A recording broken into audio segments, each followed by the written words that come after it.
Vários desses desafios ficaram ainda mais evidentes na pandemia da Covid-19 e acabaram expondo algumas fragilidades do SUAS e a grande disparidade entre os municípios do Brasil em relação à implantação do sistema. Uma das coisas que ficou evidente e que é o nosso primeiro desafio é justamente que não estamos preparados para a atuação diante de emergências e calamidades públicas. Antes da pandemia, a gente tinha um serviço específico para isso, na verdade ainda temos, pensado para alta complexidade, previsto na tipificação, que é aquele serviço de proteção especial diante de calamidades e emergências. Esse serviço é de alta complexidade porque ele foi pensado em termos de acolhimento, de desastres e calamidades como enchentes, rupturas de barragens, tornados, eventos assim que deixam muita gente desabrigada e exigem ações como abrigos improvisados, organização junto à Defesa Civil,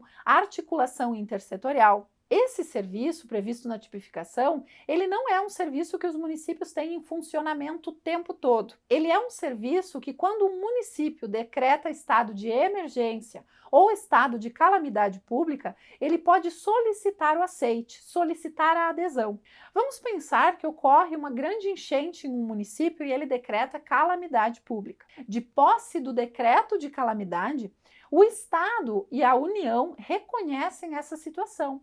E aí esse município pode aderir a esse serviço, que é temporário, enquanto a situação de calamidade persistir. Então o serviço em si, o suporte para dar conta dos desabrigados e dos danos, é temporário. Só que a articulação em nível municipal, cada município ter um comitê para pensar quem faz o que diante de uma calamidade, quem organiza as ações, quem deve ser acionado em caso de emergência, antes da emergência acontecer, é uma articulação que a gente teria que ter sempre, independentemente do tamanho do nosso município, independentemente de ter acontecido alguma coisa. Quem a gente vai chamar, quem a gente vai acionar numa situação assim, quais são os atores, para não sair que nem barata tonta quando esse tipo de situação vier a acontecer. Nesses meus anos de SUAS, eu já tive várias vivências de barata tonta diante de calamidades.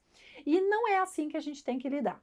Mas voltando, desde a tipificação já existia esse serviço, que era pensado como um serviço de alta complexidade, imaginando ali situações que envolvam desabrigados, perdas materiais de casas, necessidades de roupas, alimentos, material de higiene, material de construção, obras públicas. Vamos pensar, por exemplo, num tornado ou numa inundação que destrói redes elétricas, casas, redes de água e esgoto, enfim.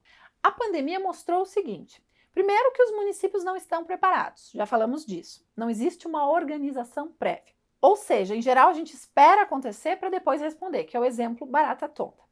Claro, esse serviço aí da tipificação, ele primeiro precisa que aconteça a calamidade para que depois o município faça o aceite, depois de decretar a calamidade, e aí ele vá dar as respostas com esse suporte. Só que o que acontece? A necessidade da articulação prévia, dos comitês intersetoriais dos municípios, envolvendo a Defesa Civil, essa articulação ela tem que ser permanente.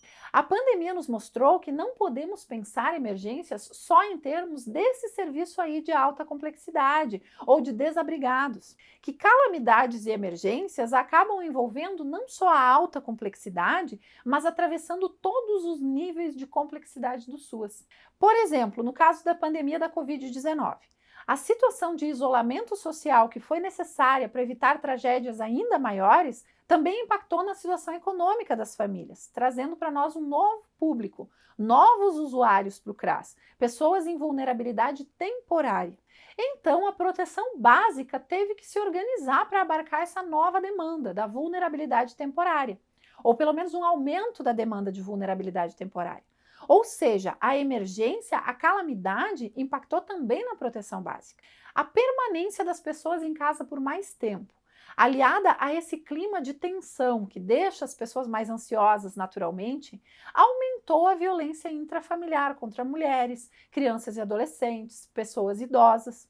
No caso das crianças e adolescentes, como elas precisaram ficar em casa, longe dos olhos da escola, dos serviços de convivência, essas situações ficaram menos visíveis e já começam a surgir dados sobre o aumento da violência intrafamiliar. Repito, esses isolamentos foram necessários para a tragédia não ser ainda maior. Sim, eles foram necessários. Mas isso não faz com que eles não tenham tido consequências. Então, eles tiveram consequências que impactaram a básica e a média complexidade também. Então, não é só a alta que é impactada.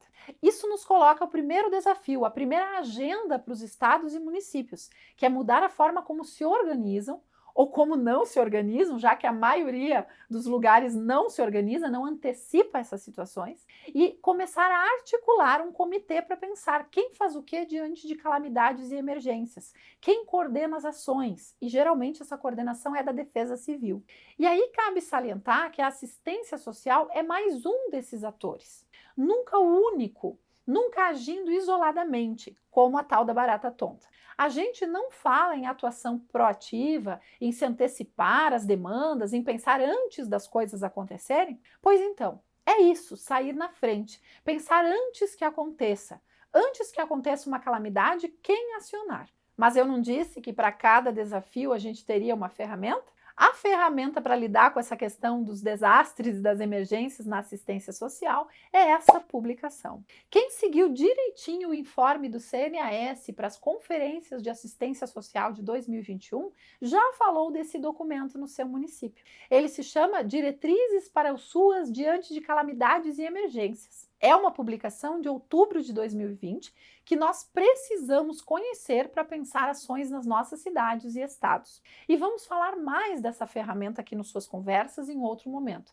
Por enquanto eu quero sinalizar para você, se você ainda não conhece essa ferramenta, que ela existe, que você deve se apropriar dela, que ela é relativamente recente, de outubro de 2020.